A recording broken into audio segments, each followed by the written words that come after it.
We're back. Obviously, calories need way more than 15 minutes. Too big, bro. Too big. So much of a vast topic. There's so many different places you could kind of jump off to with it. And we really tried to stay, I guess, within our stance points. We try to inform and stay within our lanes. But you always get kind of, I don't know, you get a little sidetracked, don't you? Well, this is where I think most people get misunderstood with everything. Is we just spoke for 15 minutes and didn't really answer any of the questions we had on Instagram or. Sorry, guys. You guys are reaching out. And that's why we're making this for you. Round two. But yeah, basically, that's why we're back. Is we want to talk about mainly weight loss, because I think understanding weight loss can help you understand weight gain. Yep. To a certain degree. Well, it makes you, if you understand weight loss, you should be able to kind of understand the bigger topic of weight management. Yeah. So yeah, cool. We'll get educated. So in terms of weight loss and then these fad diets, these companies that we're not going to mention again. Thou shall not be named. But you know which ones we're talking about, that are perhaps putting you on a point system, or we said earlier on about if it fits your macros and eating certain kind of macronutrients, carbs, fats and proteins, your three main macros there, as well as veganism, vegetarianism and meat-based diets, which are going the other way. The Atkins diet. I mean, how many can we list off? But all of these things are something that we wanted to make sure we're clearing up here. You got anything? Shall we just jump straight into, I guess, what we were talking about just off camera real quickly?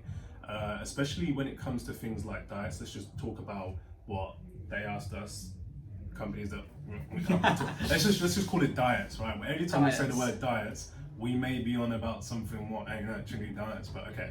Anyway, we were discussing about the notion that we think if we're going from 0 to 100, we're gonna make this crazy change, right? Yeah. And the thing is that when that mentality is drilled into your head, you also return from that in a 100 to 0 scale. So for instance, if we're going off of weight loss, I may go, Ben, I really want to lose loads of weight. So my maintenance is 3,600. Forget it. Tomorrow I'm only eating 1,800 for the next 6 weeks. There's been no build up to that. And yes, you will lose weight because I've restricted my calories. My body's like, why are you doing this? What the hell is going on? I may feel tired. I may start missing lifts that I should do. I may start lacking energy. But if your goal is weight loss, then I'm succeeding. You're going to go towards your goal. Absolutely, Then I'm succeeding. But with this as well, we have to figure out what does that mean on the way back, because we've just done all that work. But as soon as you now start throwing 3,600 calories back into your body is going to be like, oh, I remember this, and put you at a similar shape to which you were before. Yeah. Which is why I think personally, through stuff that I've done, stuff that I've been taught, we need to have a gradual approach. If we're going on a scale of 0 to 100, maybe first week go to 10, then the week after, see how your body reacts. And we need to live in more of a reactive state with our bodies. 100%. We actually need to work with our bodies and listen to it. If you're losing weight at 10, that is a very, very, very good predicament to be in, because it means that you've barely had to make any sacrifices with your food and you're still on your route to, reaching your goal, right? But exactly as you just said there, you can adjust your calories to 10, but your activity levels to 10.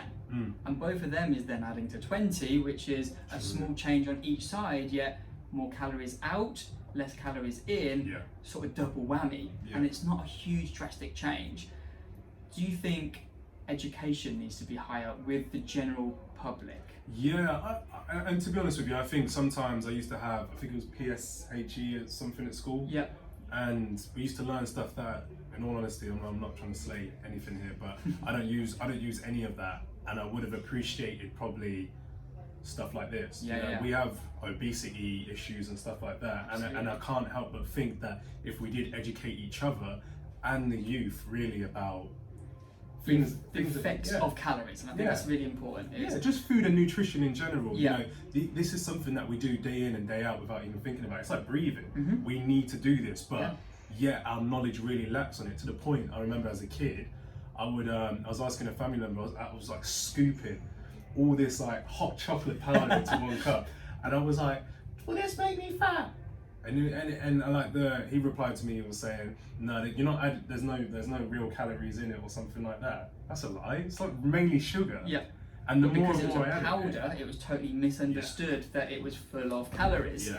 And I think that's really important. Both of you can eat, and then clearly, I mean, people may not even know this. You can drink calories. Yep. We said in part 1, you could live on a bad diet of alcohol. Mm-hmm. You could get all of your calories from that. Never recommended. But if you're hitting calorie goals, it can come from drink and food.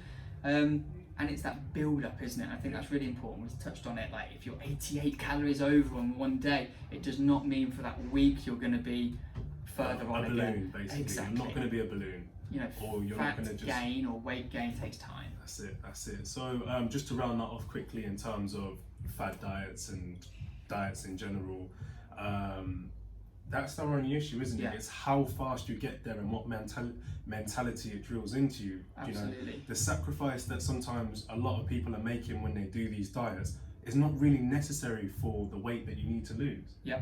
And I sometimes feel like that, and then it drills a bad kind of perspective of dieting into their heads. Yeah. It's almost like, I hate doing this, but I have to do this. Yeah. And I don't ever feel dieting should be like that. I feel like you can have quite a lot of fun when you're on diet. Well, I think the biggest thing, and maybe even for me and for you guys watching this, and Naim, if you don't do this with clients, is consider with certain people not even calling it a diet. Yeah. You're adjusting your eating habits in a healthier way. It's just wording things. You're not on a diet or off a diet. Mm-hmm. You are managing. I said in part 1, I'm a flexible dieter. I'll happily go out Saturday night every few weeks, have a beer and a burger, not think twice. Because I'm active enough to know the following day or the following 2 days, I can make up for that on that weekly calorie goal. And if you're understanding what you're eating and the effect that's having, it's better that way. And this is, I think, where we do perhaps differ. Yeah. And a lot of people did put on the poll on my Instagram, do you count your calories, do you not? And it was almost a 50-50 split of people just not caring what calories are there or not knowing, and that's the difference. And that's the thing as well. I think that you don't necessarily have to count your calories, but you can count your macros, because as we know, and what we didn't say in the last video, we should have said, is people always see these numbers like, for every 1 gram of protein, you have 4 calories. Are we going to put us here? Right? Yeah. We're going to throw this on Ben this time, because I'm not getting enough coverage. And I've protested about it, because I'm taking it to the higher power. Go talk through it then. So each macro. So each macro, okay. So let's go off of protein. For 1 gram of protein, we expect to have 4 calories in that, okay? Yeah. For 1 gram of carbs, 4 calories.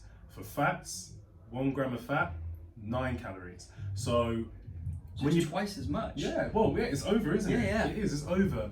And when you really put that into perspective, it's, you know, if I ate 20 grams of carbs, well, 20 times 4 is 80. So you're ingesting 80 calories.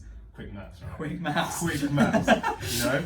Well, let's stay on 20 because I'm on a roll here. So 20 grams of fat would result in, 180 calories. So when we think about that, we kind of need to think, oh wow, okay, so if I'm lost it. So it's talking about the food labels, isn't it, I think, and going down to that line. Are you going there? No, that's it, sorry, I know exactly where I was going. Go back to I know exactly where I was going with that. So what I was saying is you don't necessarily need to count your calories. You can count your calories without really even counting your calories. If you're just abiding by the macros that you've put into MyFitnessPal, whatever thing you use, you will, reach your goal, won't you? I like it. So you're talking about 1 gram of each of them. Not there. Do we want to offer up how many grams each person should have? Is that worth going into? But then that takes us into our second part, because then it's like whatever works for you, isn't it? Exactly. And that's really important, guys. And we said about it, you can increase your healthier eating by 10 and make a positive change. You can increase your activity levels by 10, make a positive change. When you're going down these next levels, and we're going quite deep now, we want to make this simple and easy to understand, that you can count how many carbs, fats and proteins you, as height, weight, age and gender, you should have. And that's different for everyone. And then you've got your activity level. So we're going really down a rabbit hole. Maybe we didn't say about it in the first video enough, go and ask someone for some help. Yes, We do this every single day. We ask each other for help. Yeah, you know, so help me like do those maths. there's no shame in, I guess, coming to any of us or someone else that you know who knows this stuff. For sure. Or has a background. We're in the comments. Yeah. If you wanted to post your height, weight, age, and gender, we can tell you your BMR. He'll do that. I'll do that. No, we will do that. We'll jump on, but it's that easy. And if you want to know how many calories you should be having, it's that quick and easy. There are some calculators, and I know MyFitnessPal do it, and they're all very different. What I do want to touch on are these companies. Yeah, which ones? The fad companies. Again? Well, only because I want to explain why you lose weight on it. Yeah, okay. Yeah? Because actually a lot of people give it bad press. Yeah. And I wouldn't agree that it's all bad. I think if you go and sign up to these people and you lose weight and that's your goal, brilliant. You win. Your goal was to lose weight. It's helped you lose weight. Yeah. You've been guided to lose weight. What I think happens when you see a trainer or you teach and educate yourself, you understand the effects and what you can do differently. Rather than rock up, and what I really don't like is the public weigh-in. The, well done, you've lost 2 pounds, or you've gained 1 pound, how dare you. It's awful. Your weight is going to fluctuate. But they're guiding you with points on each meal, therefore you know that if you're below these points, or shall we just call them calories in disguise, they're putting high points on high calorie foods. You're going to avoid that because you can only have a certain amount of points. So you're not going to eat the high point foods, therefore your calories are lower, you're losing weight.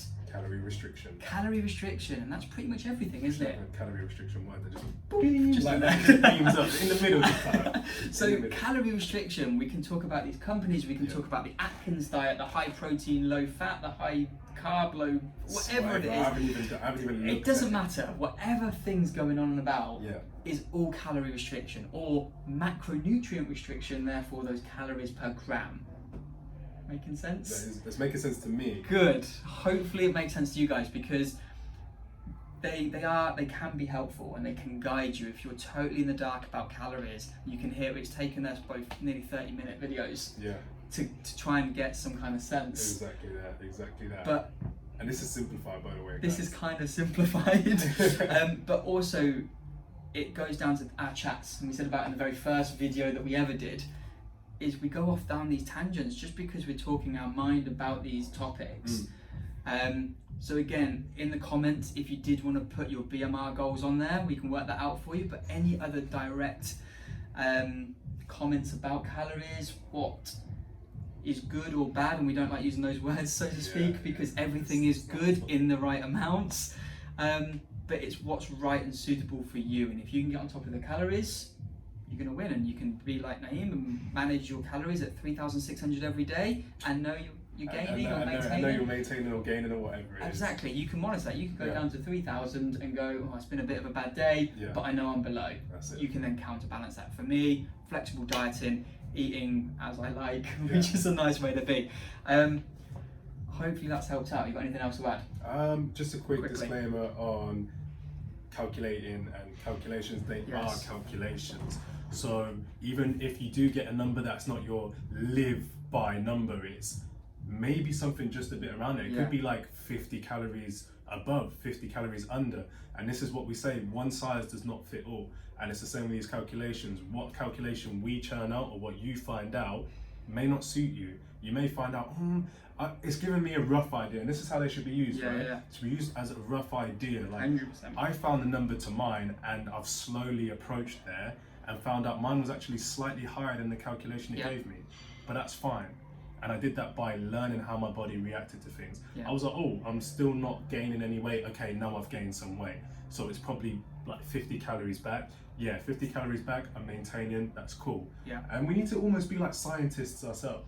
You know, even if you hear stuff from us, there's so much more out there, and it doesn't take much effort to kind of apply yourself and kind of try out these little things, which was going to lead into what we were going to talk about, but part 3 coming up.